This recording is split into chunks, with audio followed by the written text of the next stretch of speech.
Hello everyone, so welcome to Prime trading.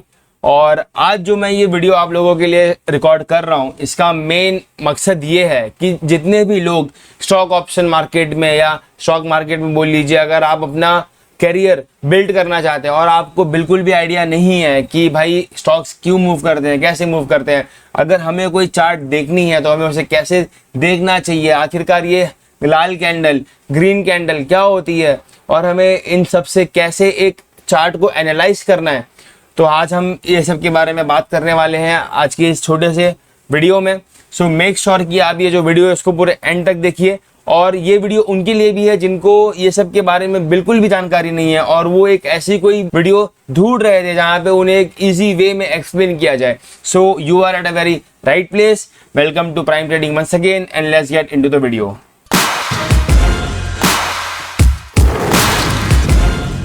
Stock market में दो चीजें होती है जिसकी बारे में आज हम बात करने वाले हैं। एक होते हैं आपके स्टॉक्स, एक होते हैं आपके ऑप्शंस। अब ये ऑप्शंस क्या होते हैं, इनके ऊपर हम थोड़ा ऑफ लेट जाएंगे, इसके ऊपर हम थोड़ी सी बाद में बात करेंगे। स्टॉक्स एक इजी कॉन्सेप्ट है, छोटा सा कॉन्सेप्ट है, प्यारा सा कॉन्सेप्ट है, तो हम पहले आज इसके बारे में बात कर लेते हैं और वीडियो के थोड़े से आगे जाने के बाद मैं ऑप्शंस के बारे में बात करूंगा, जो कि थोड़ा सा वीडियो डीप होने वाला है, तो इसको हम बात के लिए रखेंगे। स्टॉक्स की अगर बात करें तो लेट्स डू वन थिंग। सबसे पहले हम कोई एक स्टॉक पिक कर लेते हैं। सो फॉर एग्जांपल आप सभी का फेवरेट अडानी, बिल्कुल नहीं, रिलायंस मैं यहाँ पे पिक कर लेता हूँ। रिलायंस का अब आप मेरे सामने चार्ट देख पा रहे होंगे। रिलायंस का जो स्टॉक प्राइस चल रहा है, अब वो देख पा रहे होंगे कि 1266 रुपए के आसपास चल रहा है। तो ये हमें क्या इंडिकेट कर रहा है कि अगर आज के टाइम पे आपको ये शेयर बाय करना है, एक शेयर बाय करना है, तो आपको 1266 रुपया पे करना पड़ेगा। ठीक है, अब ये हो गई एकदम बेसिक सी बात। अब आप बोलोगे भाई ये तो यार हर कोई जानता है, इसमें तुमने क्या कुछ ऐसा नया बता दिया। ठीक है, बताते हैं। तो स्टॉक्स में दोस्तों ऐसा होता है कि अगर आपने इक्विटी या प्रीमियम जो पे किया, आपको उसके हिसाब से मिलते हैं पैसे। अब इसमें भी दो फैक्टर होते हैं, या तो आप बोल लीजिए दो वे होते हैं ट्रेड करने के इक्विटीज को। एक होता है आपका लॉन्ग टर्म, दूसरा होता है आपका इंट्राडे। अब इंट्राडे का जो है मार्केट में आप हवा बहुत तेज है आजकल। आप देख रहे होंगे कि हर कोई बंदा या जो भी है जो मार्केट में आना चाहते हैं वो लोग इंट्राडे के बारे में बात करते हैं, because they want to get rich quick. अब इनमें दो टाइप के लोग होते हैं। एक होते हैं वो जो लॉन्ग टर्म करना चाहते हैं, एक होते हैं जिनको इंट्राडे करना है। अगर आपको मार्केट में सेफर साइड चलना है तो आप लॉन्ग टर्म को चूज करेंगे। अगर आपको थोड़ा सा मार्केट में लेके risk, if you want to try it out कि भाई आपका जो एनालिसिस है वो कितना ठीक है, सटीक है, तो आप यूज करेंगे, लाइक आप ट्रेड करेंगे इंट्राडे में। अब दोनों में होता क्या है? सो लॉन्ग टर्म की पहले हम बात करेंगे। अगर आपने मान लीजिए कोई शेयर, लॉन्ग टर्म को मैं एलटी लिखता हूं फिलहाल के लिए, अगर आपने कोई शेयर लॉन्ग टर्म के लिए होल्ड किया है, एग्जांपल रिलायंस का, आप ये शेयर आज 1266 रुपीज पे बाय कर लेते हैं। ठीक है, आज की डेट है 8 फरवरी 2025, आप ये बाय कर लेते हैं। अगर मैं इसको लॉन्ग टर्म व्यू से होल्ड करूंगा, मेरा एनालिसिस बोलता है कि भाई ये शेयर आने वाले 8-10 सालों में 2400 तक जाएगा या 3000 जाएगा, जो कि बिल्कुल जा सकता है। मुझे आज भी याद है कोविड के पहले मेरे ख्याल से रिलायंस 2400 या 2300 के आसपास ट्रेड कर रहा था। तो अगर आपका व्यू लॉन्ग टर्म है, आपको लॉन्ग टर्म पर्सपेक्टिव से, यानी ये ट्रेड को अगर आप 2 साल, 5 साल, 10 साल, 20 साल होल्ड करना चाहते हैं, तो ये आपका बनेगा लॉन्ग टर्म ट्रेड। ठीक है, जिसको आप इक्विटीज बोलेंगे, स्टॉक्स बोलेंगे, ये आपके पोर्टफोलियो में एज अ होल्डिंग शो करेगा। ठीक है, तो यहाँ पे अभी मैंने आपको एक का एग्जांपल दिया। इसके बदले आप कोई भी शेयर, जो भी शेयर आप लॉन्ग टर्म के लिए होल्ड करेंगे, जैसे विप्रो, एल&टी, अडानी, रिलायंस, कोई भी शेयर हो, टीसीएस, आप जो भी शेयर को 6-7 महीने से ज्यादा के लिए होल्ड करते हैं उसे हम लॉन्ग टर्म में काउंट करते हैं। अब इसी में एक दूसरी चीज होती है जिसको हम बोलते हैं स्विंग ट्रेडिंग। स्विंग ट्रेडिंग के बारे में भी मैं आपको एक छोटा सा कॉन्सेप्ट एक्सप्लेन कर देता हूं। स्विंग ट्रेडिंग क्या होती है? Swing trading is done for a very short period of around 2 to 3 months। ठीक है, स्विंग ट्रेडिंग यूजुअली 1, 2 और 3 मंथ्स के लिए होती है, जिसमें आपका व्यू जो होता है मार्केट को लेके वो बहुत ही शॉर्ट टर्म के लिए या तो लॉन्ग होगा या तो शॉर्ट होगा। लॉन्ग एज इन कि आपको लगेगा कि इसका भाव भागने वाला है, वो लॉन्ग होगा। अगर आपको ऐसा लग रहा है कि इसका भाव गिरने वाला है तो आपका व्यू शॉर्ट होगा। तो जब भी आपका होल्डिंग 1, 2 या 3 महीने के लिए होगा मैक्सिमम, तो उसको हम बोलेंगे स्विंग ट्रेडिंग। इसमें आप लॉन्ग टर्म होल्ड इसको आप नहीं बोल सकते इसमें, क्योंकि आप कोई भी स्टॉक को 2 साल 5 साल तक इसमें आप होल्ड करते नहीं हो। आप 1, 2 या 3 महीने, जब भी आपका टारगेट प्रॉफिट अचीव हो जाता है, आप ये स्टॉक्स को बेच के एग्जिट कर जाते हो, उसको हम बोलते हैं स्विंग ट्रेडिंग। अब बात कर ली जाए थोड़ी सी, ये स्टॉक्स में मूवमेंट क्यों आती है। अगर मैं इसी चार्ट को 1 आवर में अगर देखूं, ठीक है, रिलायंस का चार्ट है ये, 1 आवर में हम इसको देख रहे हैं। अगर आप यहाँ पे देखेंगे, रिलायंस का ये यहाँ पे प्राइस चल रहा था लगभग 1321 रुपया। इस पॉइंट पे रिलायंस आ चुका था 1223 रुपया। सो क्या लगता है आपको कि ये जो प्राइस में डाउनफॉल आया या उसके बाद ये प्राइस में जो अपमूव आया, ये क्यों हुआ। अब ऐसा तो है नहीं कि इसके आया मन में कि भाई आज मैं थोड़ा सा गिर जाता हूं तो प्राइस टूट गया। यहाँ पे आके ऐसा नहीं हुआ कि इसको लगा यार आज मैं थोड़ा सा ऊपर भाग जाता हूं तो प्राइस ऊपर चला गया। सो मार्केट में चीजें ऐसे काम नहीं करती है, ठीक है। सो हाउ इट वर्क्स, और ये काम कैसे करती है। सबसे पहली चीज, मार्केट को जो चीज मूव करती है उसे हम बोलते हैं supply and demand. So market में जो मूव्स आती है कोई भी स्टॉक्स में, उसके पीछे बस एक रीजन है, सप्लाई एंड डिमांड, ठीक है। आपको एक मैं बेसिक एग्जांपल दे के करता हूं एक्सप्लेन। मान लीजिए कि आपका एक एरिया है, कॉलोनी है, जहां पे 20 घर है, ठीक है। वो 20 घर वाला जो एरिया है, वहां पे एक आदमी आलू बेच रहा है।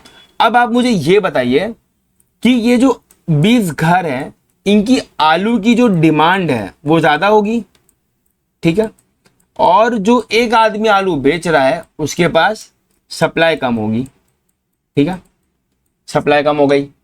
अब इस केस में क्या होगा, सप्लाई कम है, डिमांड ज्यादा है, तो आलू का जो भाव है वो भागेगा। अब ये बंदा जो आलू बेच रहा है, अब वो उसको 20 रुपए का बेचे, 2000 रुपए का बेचे, या मान लीजिए कि ये एक आखिरी आदमी है पूरे वर्ल्ड में जो आलू बेच सकता है, या वो अब उसको बेचे 20 लाख रुपए का। अब भाई जिसको आलू खाना है वो इसको 20 लाख रुपए देगा, आलू लेगा, सिंपल फंडा। ऑल राइट, अब एक दूसरे बात करेंगे सिनेरियो की। अब इन केस ऐसा हो रहा है कि आपके एरिया में 20 लोग आलू बेच रहे हैं और सिर्फ 5 ही घर है, तो इस केस में क्या हो गया, डिमांड जो है आपकी वो कम है, सप्लाई आपका ज्यादा है। इस केस में क्या होगा, डिमांड अगर कम है, सप्लाई ज्यादा है, तो आलू का भाव गिर जाएगा, ठीक है, बिकॉज ये 20 लोग आलू बेचने में टूट पड़े हैं, लेकिन कम लोगों को ही आलू चाहिए, तो अब इनको आलू भाई अपना बेचना ही है, तो ये 5 लोग जो प्राइस बोलेंगे ये आलू वालों को वो भाव में बेचना पड़ेगा। अब वो 20 रुपया हो सकता है, 10 रुपया हो सकता है, 5 रुपया हो सकता है। तो इससे हमें क्या आइडिया आता है कि भाई सप्लाई एंड डिमांड का पूरा गेम है मार्केट में। तो अब आइए देखते हैं वापस हम अपने चार्ट की तरफ, चार्ट पे चलते हैं। तो इसका मतलब क्या हुआ, तो इस पॉइंट पे क्या हुआ कि जब प्राइस चल रहा था 1326 रुपया, तब यहां पे सप्लाई ज्यादा हो गई, डिमांड हो गई कम, तो भाव गिर गया। इस पॉइंट पे क्या हुआ, डिमांड कम हो गई, सप्लाई ज्यादा हो गया, तो इसका स्टॉक का प्राइस बढ़ गया। सो ये एक बेसिक था एकदम फंडा कि भाई मार्केट में प्राइस का मूवमेंट क्यों होता है और प्राइजेस क्यों मूव करती है। अब इसके बाद हम बात करने वाले हैं कि इंट्राडे में क्या होता है, ठीक है, और इंडेक्सेस क्या होते हैं, क्योंकि आई एम श्योर आप में से बहुत लोग सिर्फ इंडेक्सेस के बारे में ही जानने आए होंगे, तो इंडेक्स के बारे में भी हम बिल्कुल बात करने वाले हैं। सबसे पहले हम बात कर लेते हैं कि इंट्राडे क्या होता है। रिलायंस में अगर आपको इंट्राडे में ट्रेडिंग करनी है तो आपको क्या करना होगा और वो कैसे होती है। तो जैसे भी मैंने आपको एक्सप्लेन किया था कि अगर आपको लॉन्ग टर्म करना है तो उसके लिए 6 महीने का होना चाहिए टाइम फ्रेम, स्विंग ट्रेडिंग करनी है तो 1, 2 या 3 महीने का होना चाहिए। इंट्राडे में आपको बस 1 दिन मिलता है ट्रेडिंग करने के लिए, मार्केट आपका खुलता है 9:15 पे, 3:30 बजे आपका मार्केट बंद हो जाता है। तो आपको ये पीरियड के बीच में आप जो भी स्टॉक को बाय सेल या सेल बाय करेंगे वो आपका इंट्राडे में काउंट होगा, उसे हम बोलते हैं इंट्राडे ट्रेडिंग। अच्छा, अब आपके मन में आता होगा यार कि भाई जब बहुत लोग अपने इस स्टॉक्स को लॉन्ग टर्म होल्ड कर रहे हैं और वो एक्सपेक्ट कर रहे हैं कि इसके प्राइस में बहुत अच्छी आएगी मूवमेंट, तब जाके कहीं पे उनको मिलेगा प्रॉफिट, तो इंट्राडे में क्या हम अर्न कर सकते हैं प्रॉफिट? क्या ये है पॉसिबल? बिल्कुल है। कैसे? अब हम उसके बारे में थोड़ी सी बात कर लेते हैं। तो अब आपके सामने जो चार्ट खुला है रिलायंस का, इसको मैं कर देता हूं 5 मिनट का। अगर मैं इसको 5 मिनट में देखूं तो आप देख पा रहे होंगे कि यहां से लेके इन अ होल डे मार्केट ने ये जोन से लेके ये जोन की एक रेंज बनाई है और मार्केट ने यहां पे ट्रेड किया है पूरे एक दिन में। अब इसमें अगर मैं देखूं कि प्राइस में कितना मूवमेंट आई है तो आप देख सकते होंगे कि 20 पॉइंट की मूव हुई है। तो इंट्राडे जो प्लेयर्स होते हैं या तो जो इंट्राडे में ट्रेडिंग करते हैं और वो एक ही दिन में स्टॉक्स को बाय या सेल करते हैं, तो वो लोग कोशिश करते हैं कि वो 20 पॉइंट का मूव कैप्चर कर पाए और वो उसी से अपने पैसे बिल्ड कर पाए। वो लोग ट्राई करते हैं कि वो 20 पॉइंट को वो लोग कैप्चर कर पाए और उसी से उनका फायदा हो। अगर मैं आपको यहाँ पे आके एक चीज एक्सप्लेन करूं, अब आप मान लीजिए कि आपको ये आरती का एक शेयर है कि अगर मुझे आरती का एक क्वांटिटी बाय करना है, यानी मुझे अगर एक स्टॉक बाय करना है, मुझे उसके लिए 464.05 अमाउंट पे करना पड़ेगा, यानी कि जो आरती का करंट मार्केट प्राइस चल रहा है। अच्छा, लॉन्ग टर्म के लिए तो ये बहुत ठीक है, क्योंकि भाई अगर मैं किसी स्टॉक को 5-6 साल होल्ड करने वाला हूं तो मुझे उसका जो एट मोमेंट प्रीमियम या प्राइस चल रहा होगा मुझे वो पे करना पड़ेगा। क्या मुझे इंट्राडे में भी सेम प्राइस पे करना पड़ेगा? तो वो अगर हमें चेक करना है तो आप यहाँ पे आइए और आप इंट्राडे के ऊपर कीजिए क्लिक। अब आप देखिए कि जो हमें 464 रुपीज पे करने बोल रहा था वो अब चेंज हो चुका है 92 रुपीज। ऐसा क्यों हुआ?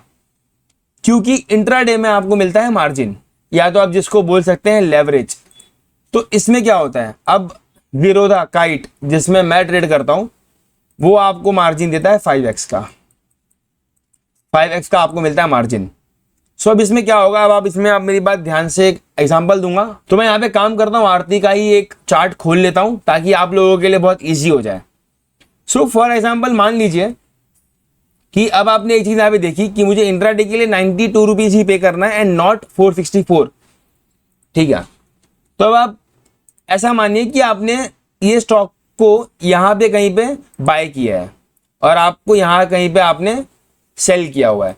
अब आप देखिए कि आपको यहां पे 10 पॉइंट का मूव दिख रहा है, ठीक है।